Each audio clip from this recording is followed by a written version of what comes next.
मैं सुभाष सिंह कुशवाहा आप सभी मित्रों को नमस्कार, आदाब, सलाम, नमो बुद्धाय, जय भीम। प्रतिदिन सुबह 7:30 बजे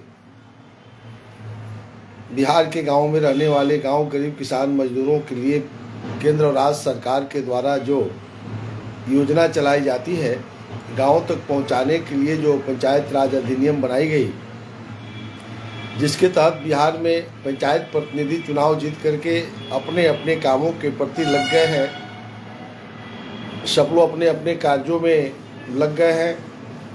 इस बीच में केंद्र और राज्य की सरकार जो प्लानिंग करती है, वही प्लानिंग आज का विषय है भी है।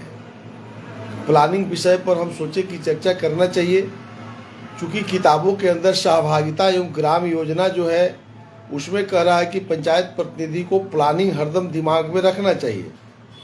तो प्लानिंग जब आप समझेंगे, केंद्र और राज्य की सरकार की प्लानिंग क्या है और हमारी क्या प्लानिंग है, जो इंग्लिश शब्द है हिंदी में आयोजना कहते हैं।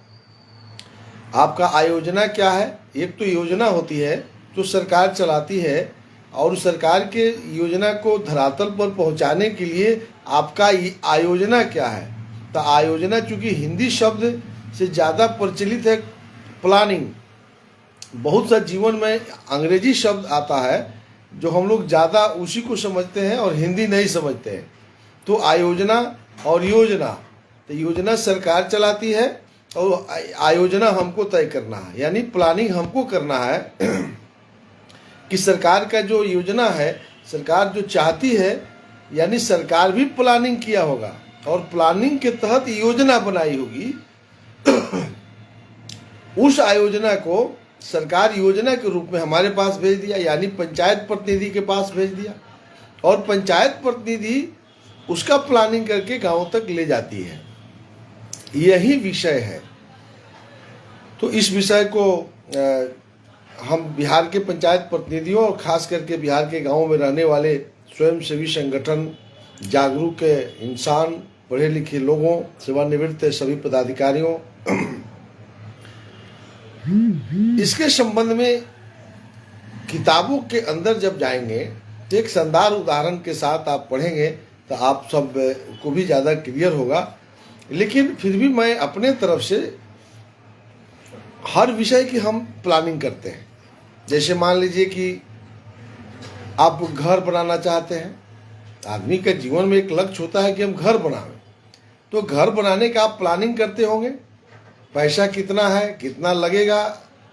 आप या तो मिस्त्री और इंजीनियर से मिलते होंगे, इंजीनियर बताएगा कि 10 लाख रुपया लगेगा, फिर 10 लाख रुपया कहाँ से लाएंगे। घर में सब सदस्य बैठ करके प्लानिंग करते होंगे, आयोजना करते होंगे, तब यह जो योजना है घर बनाना, तो उसका जब प्लानिंग करेंगे तब वह संकल्प पूरा होगा। आपको दिल्ली जाना है, बम्बई जाना है, यात्रा पर निकलना, तीर्थ स्थान घूमने जाना, तो इसकी प्लानिंग होती होगी ना। प्लानिंग करते होंगे, फिर टिकट बनवाते होंगे, फिर कहाँ ठहरेंगे, कैसे जाएंगे। तो यह प्लानिंग के बगैर आप कुछ नहीं कर सकते हैं। अब्दुल कलाम, डॉक्टर अब्दुल कलाम साहब जो भारत के राष्ट्रपति रहे, वो कितनी अच्छी बात बोलते थे कि आदमी को जीवन में सपना देखना चाहिए। लेकिन सपना सोने के वक्त जो हम देखते हैं वह सपना नहीं। सपना का मतलब हुआ कि बैठकर देखें,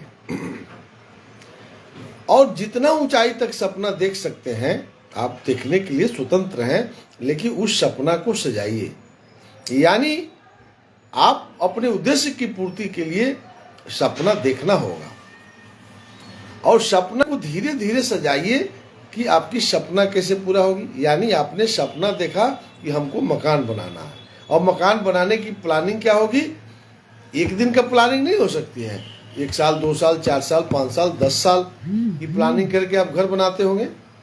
तो यही चीज़ यहाँ कह रहा है कि आपके अंदर एक प्लानिंग जब तक नहीं होगा तो आप अपने घर को नहीं बना सकते हैं, आप अपनी यात्रा को पूरा नहीं कर सकते हैं। अब आइए इसको जस्ट लाइक, अब तो पंचायत प्रतिनिधि हो गए, कोई वार्ड के सदस्य हो गए, कोई मुखिया हो गए, कोई पंचायत समिति जीत गए, कोई जिला परिषद में आ गए।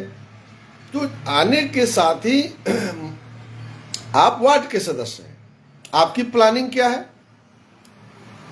70 72 वर्षों में भी देश में कार्य हो रहे हैं और कार्यों के करने के बाद भी गांव में लोगों को निराशा है कि सरकार कुछ नहीं कर रही है। तो क्या आप वार्ड सदस्य बन गए, मुखिया बन गए, तो 5 वर्ष में सब काम समाप्त कर देंगे और लोगों की शिकायत को दूर कर देंगे? ऐसा नहीं है। जब तक यह धरती रहेगी और जब तक हम आप रहेंगे तो प्रजातंत्र में सरकार से पैसा आती रहेगी और गांवों की विकास भी होते रहना है। लेकिन आप चुनाव जीते हैं 5 वर्ष के लिए, तो 5 वर्ष में आपकी प्लानिंग क्या है? आप वार्ड सदस्य बनने के साथ ही एक एक ग्राम सभा, वार्ड सभा जो हम चर्चा पिछली बार करते रहे हैं, तो वार्ड सभा में तो 100 विषय आएगा। तो यहां कह रहा है कि आप प्लानिंग करिए। लोगों की बात को सुनने के बाद आप प्लानिंग करिए। प्लानिंग क्या है? एक पंचायत के अंदर 12, 14, 15 वार्ड है, तो हर वार्ड से कनेक्टिंग है। तो जब भी योजना लोग लेते हैं तो इसको ध्यान से हट जाता है। तो एक वार्ड से दूसरे वार्ड को जोड़ने वाली जो सड़क है, पुल है, पुलिया है, जो भी समस्या है, नदी है, एक वार्ड से दूसरे वार्ड के बीच में नदी है, नाला है, कैसे जाएंगे? तो उस पर पुल चाहिए, तो पुल में करोड़ों करोड़ रुपया लगता है, उसकी क्या प्लानिंग हो सकती है? दोनों वार्ड सदस्य को बैठ करके 3 वार्ड को जोड़ता है तो 3 वार्ड सदस्य आपस में बैठेंगे और अपने अपने कार्य योजना को ऐसा तय करें कि दोनों को मिल करके जो है एक खुशनुमा माहौल बने, सड़क बने, पुल बने, पुलिया बने। तो पहले इसको सोचना पड़ेगा, इसकी प्लानिंग करनी पड़ेगी और प्लानिंग के साथ तब संसाधन देखना होगा। ऐसा नहीं है कि आप वार्ड सदस्य जीत गए, मुखिया जीत गए तो एक ही दिन में सरकार सब पैसा उझिल लेगी आपके पॉकेट में। सरकार भी प्लानिंग करती है कि पूरे हमको बिहार का विकास करना है, तो मुख्यमंत्री नीतीश कुमार जी बजट तय करते हैं।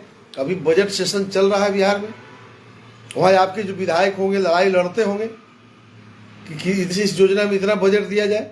तो राज्य सरकार की भी एक सीमा है और आपको भी संसाधन मिलना एक सीमा है। तो आपके वार्ड में सब बातों को ध्यान में रख करके कि सब पैसा इसी साल हमको नहीं मिल जाएगा, तो जो पैसा आएगा तो सबसे पहले हम लोग क्या करें? अगर वार्ड के अंदर अकेला वार्ड सदस्य प्लानिंग करते हैं तो उस वार्ड के अंदर कुछ थोड़ा बहुत काम होगा जो दिखाई नहीं देगा, लेकिन अगल बगल के जो सराउंडिंग वार्ड है, अब जिस वार्ड के बगल में दूसरा वार्ड है वहां और इनका मिल करके क्या हम कार्य योजना बनाएंगे, दोनों को पैसा जोड़ करके हम कैसे दिशा देंगे, तब गांव का विकास ज्यादा हम कर सकते हैं। यह प्लानिंग होनी चाहिए। लेकिन अलग अलग सोच हो गया है ना बिहार के अंदर, हम जीत गए तो अपना करें, आप जीत गए तो अपना करें। तो पंचायत प्रतिनिधि एक जगह बैठ करके, इसीलिए ग्राम पंचायत की बैठक बहुत आवश्यक है। दूसरी प्लानिंग इसीलिए नहीं हो पाती है कि मुखिया पंचायत समिति अलग से नहीं बैठते हैं। जो भी विधायक हैं, हम तो कहीं बिहार में नहीं देखते हैं कि विधायक लोग मुखिया के साथ बैठक करते हो। एमएलए वो मुखिया के साथ और प्रमुख के साथ अलग से बैठना चाहिए। पंचायत समिति में विधायक प्रमुख, पंचायत समिति मुखिया सदस्य होते हैं, तो वहां तो पूरी डिपार्टमेंट की चर्चा होती है, प्लानिंग भी होती है, वार्षिक योजना भी बनती है। लेकिन अलग से यदि बैठ करके प्लानिंग करते तो विधायक जी कौन रुपया लगाएंगे, उनके पास पैसा जो है वो कौन काम कर रहे हैं, ब्लॉक के प्रमुख कौन काम करेंगे, मुखिया क्या करेंगे, वार्ड के सदस्य क्या करेंगे, जिला परिषद क्या काम करेंगे, सांसद जी, राज्यसभा है। तो विभिन्न प्रकार की रुपया जो है उसको गांवों के अंदर बैठ करके अगर सब लोग निर्णय ले तो निश्चित रूप से जो गांव के लोगों का उद्देश्य है वो ज्यादा हम लोग पूरा कर सकते हैं।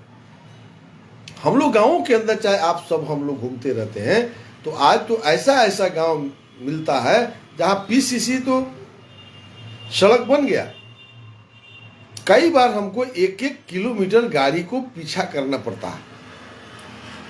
किसी का दरवाजा नहीं है, बगल में फ्लैंक नहीं भरा हुआ है, 1-1 किलोमीटर आदमी पीछे करके 2-2 घंटा लगा है। अगर उधर से गाड़ी आ गई और इधर से गाड़ी चल गई तो आप फ्लैंक नहीं भरा गया है, पीसीसी तो हो गया। तो ये क्या है कि प्लानिंग नहीं है। उस गांव के जो जनप्रतिनिधि होंगे, वार्ड के सदस्य, मुखिया, पंचायत समिति, जिला परिषद जो होंगे, उनके अंदर यह विजन नहीं है। सड़क बनाकर तो खुश हो गए, लेकिन जब एक गाड़ी दोनों दिशा से गाड़ी आएगी तो साइड कैसे लेगा, ये वहां भूल गए। यानी वहां वार्ड सभा नहीं होता होगा, प्लानिंग नहीं होती होगी। पैसा आया करा दो, अब पैसा आया, अब जिधर मन करे उधर करा दो। तो इसीलिए कह रहा है कि धन कितना आएगा और आपके पास योजना कितना। योजना आपने कितना लिया, करोड़ों का योजना ले लीजिएगा और धन आएगा साल में 5 लाख 10 लाख। तो प्राथमिकता तय करना कि आवंटन के आलोक हम सड़क कौन बनाए, कि पहले पुलिया बनाए, कि पहले चबूतरा बनाए, कि क्या काम करें, इसका ही खर्च करने का प्लानिंग और योजनाओं लेने का प्लानिंग जब तक नहीं होगा, वार्ड सदस्यों के, पंचायत समिति मुखिया के विजन नहीं क्लियर होगा। अब पैसा आया, जैसे आया वैसे खर्च कर देंगे, तब आप विकास नहीं कर सकते हैं।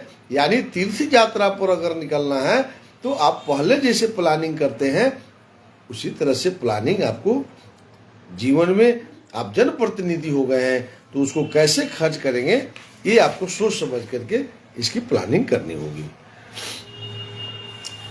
और एक निश्चित समय सीमा के अंदर आप उस योजना को पूरा भी करना चाहते हैं, उसी को जो है एक निश्चित समय सीमा के अंदर जो उद्देश्य को पूरा करने का जो मानव बल और सामग्री है, यानी लेबर मटेरियल्स को मिला करके जो अंतिम श्रेष्ठ काम और समय सीमा के अंदर कर देते हैं, इसी प्रक्रिया को प्लानिंग कहते हैं। अब तो प्लानिंग कितना आवश्यक है।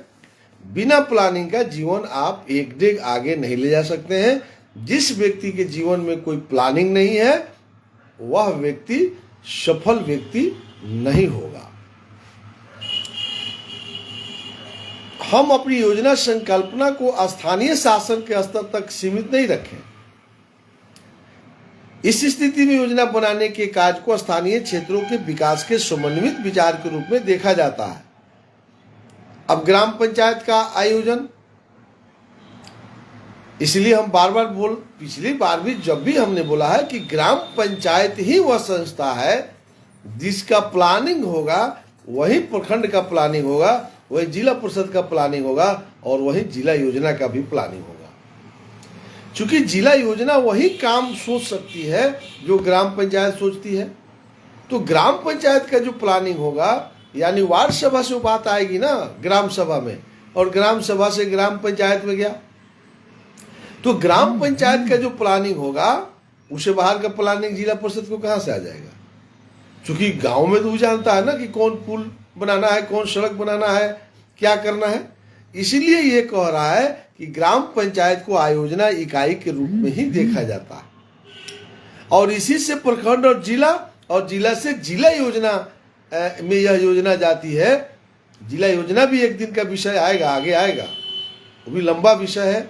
हम तो शॉर्ट में याद कीजिए, जब जिला योजना के संबंध में हम बताए थे तो हमने कहा था कि ये शॉर्ट है, लेकिन डिटेल जब जिला योजना समिति के विषय पर हम जिस दिन आएंगे उस दिन आपको लगेगा कि हाँ डिस्ट्रिक्ट का विकास कैसे होता।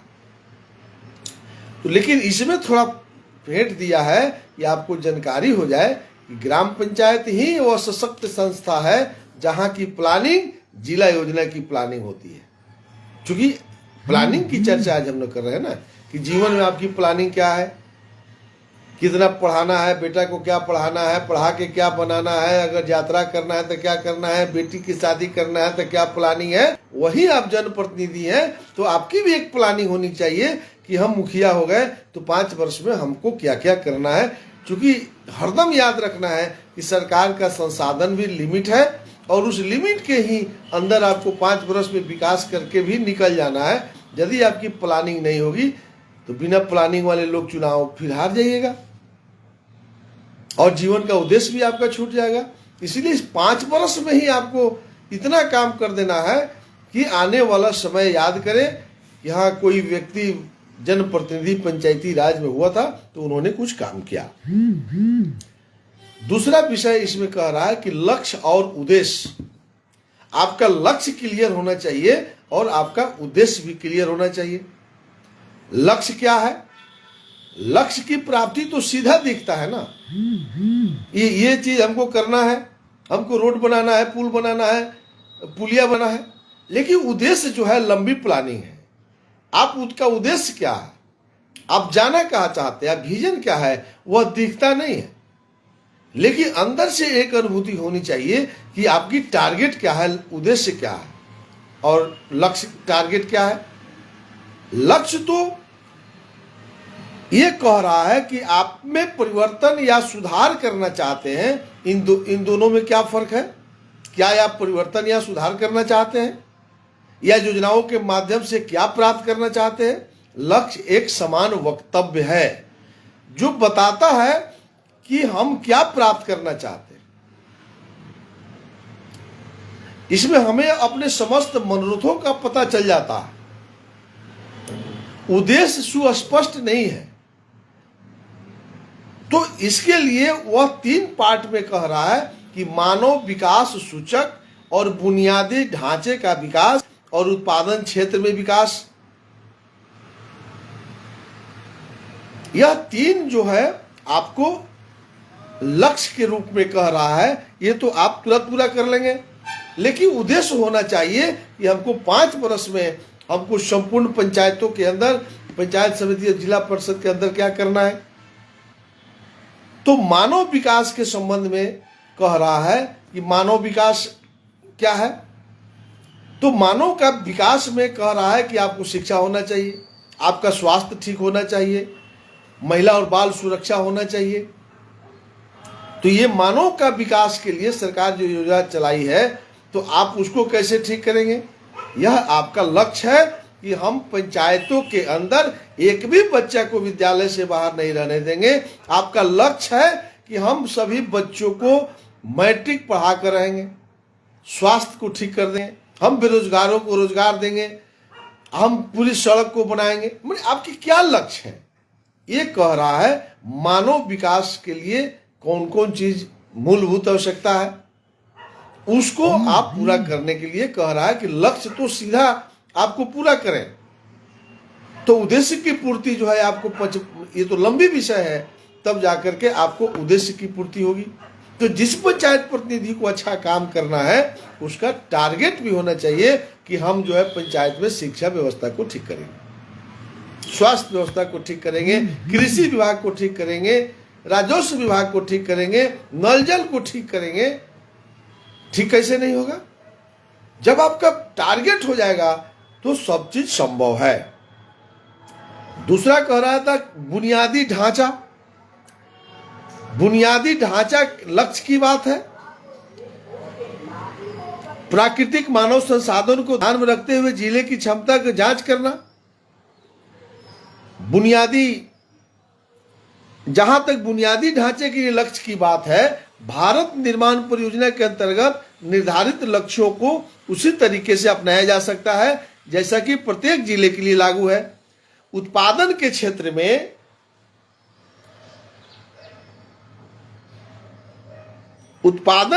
में भूमि सुधार, सिंचाई व्यवस्था, यानी भूमि से जो आपका उत्पादन जो है ग्राम पंचायत में इसकी अस्थायी समिति भी है। उसके साथ कह रहा है कि सिंचाई की व्यवस्था को आपको ठीक करना, यानी लघु सिंचाई की व्यवस्था को ठीक करना। इस संबंध में किसी भी प्रक्रिया की रूपरेखा को तैयार करना निसंदेह सहभागिता पारक अभ्यास होना चाहिए। यही रास्ता हमें जन केंद्रित आयोजना को उभारने में सहायता कर सकता है। तो मानव का विकास, बुनियादी ढांचे का विकास और उत्पादन क्षेत्र का विकास, ये आपका लक्ष्य होना चाहिए। तो उद्देश्य की जो आपका पूर्ति है वह निश्चित रूप से एक लंबा टारगेट करके आप अपने उद्देश्यों को प्राप्त कर सकते हैं। और जिस पंचायत प्रतिनिधि को अब तो अजब अजब हम लोग देखते हैं, गांव में वार्ड सदस्य जीत गया, मुखिया बन गए, कई मुखिया को देखते हैं। कल तक जो है लगता था कि इसको कोई ज्ञान नहीं है, और शाम को सर्टिफिकेट लेता है और सुबह में वो दुनिया का सारी टारगेट जान जाता है, और उससे बात कीजिएगा तो कहेगा कि हम सब जानते हैं।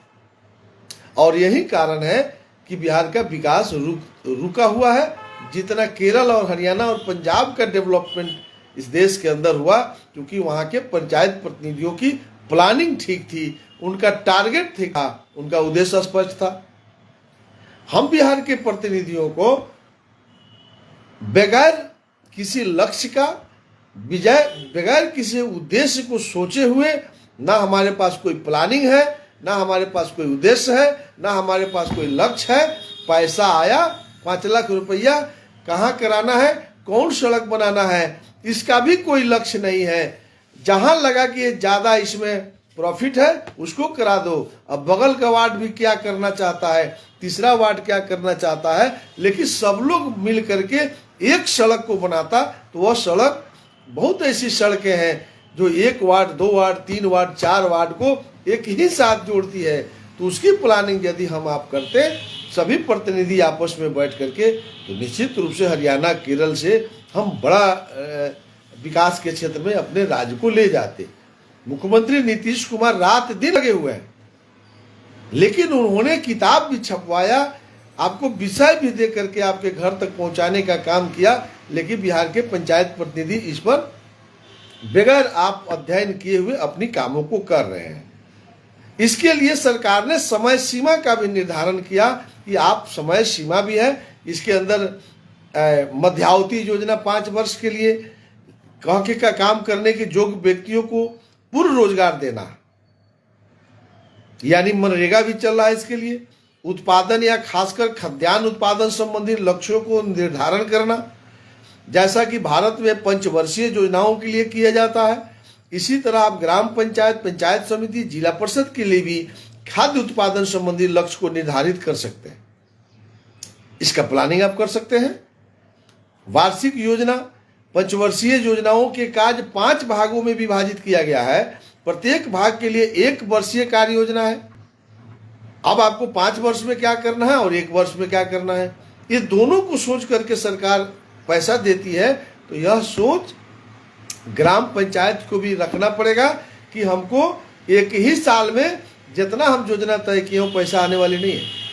पैसा आने का एक लिमिटेशन है, और उस लिमिटेशन को ध्यान में रख करके आप 5 वर्ष की योजना बनाइए और 1 वर्ष में पूरा कीजिए। जैसे केंद्रीय सरकार वार्षिक योजना के लिए आर्थिक सहायता देती है, जो केंद्रीय बजट से आती है, और राज्य सरकार वार्षिक सहायता देती है जो राज्य बजट से आती है। जैसे बजट सत्र अभी बिहार में चल रहा है, तो एक एक विभाग को, पंचायत प्रतिनिधियों को भी बजट का अध्ययन करना चाहिए कि किस विभाग का क्या बजट है, और उस बजट के तहत जो है प्लानिंग करना चाहिए अपने पंचायतों के अंदर। अग्रिम प्लानिंग जब आप करेंगे, आप भी वार्षिक योजना आप बना रहे होंगे अपने अपने पंचायतों में, तब जाकर के जो है सरकार, चूंकि आप भी सरकार हैं, जैसे ही भारत सरकार की बजट को राज्य सरकार देखती है, तो राज्य सरकार उसके आलोक में अपना बजट बनाती है, और राज्य सरकार की बजट को जैसे ही ग्राम पंचायत सरकार देखती है, तो आपको भी अपनी बजट बना करके एक प्लानिंग करना चाहिए, और एक आपको जो है लक्ष्य निर्धारण करके, एक टारगेट निर्धारण करके अपने उद्देश्यों को प्राप्त करने के लिए आज का विषय था कि आपकी प्लानिंग क्या है, आपका लक्ष्य क्या है और आपका उद्देश्य क्या है। इसको आप अपने अपने दिमाग में बिहार के पंचायत प्रतिनिधियों को रखना चाहिए, और उसके अनुरूप हम सबको आगे बढ़ना चाहिए। और बिहार के मुख्यमंत्री नीतीश कुमार जी के साथ कदमों में कदम मिला करके उनके बनाए हुए रास्ते को, और आप अपने प्लानिंग को जोड़ करके गांव, गरीब, किसान, मजदूरों के विकास में हम सबको महत्वपूर्ण भूमिका निभाना चाहिए। इसी आशा और विश्वास के साथ कि कल हम लोग आगे बढ़ेंगे, ग्राम पंचायत विकास योजना की तरफ बढ़ेंगे। इस पर चर्चा कल सुबह 7:30 बजे के लिए हम आप सबसे विदा लेते हुए आप सबको नमस्कार, नमो बुद्धाय, जय भीम।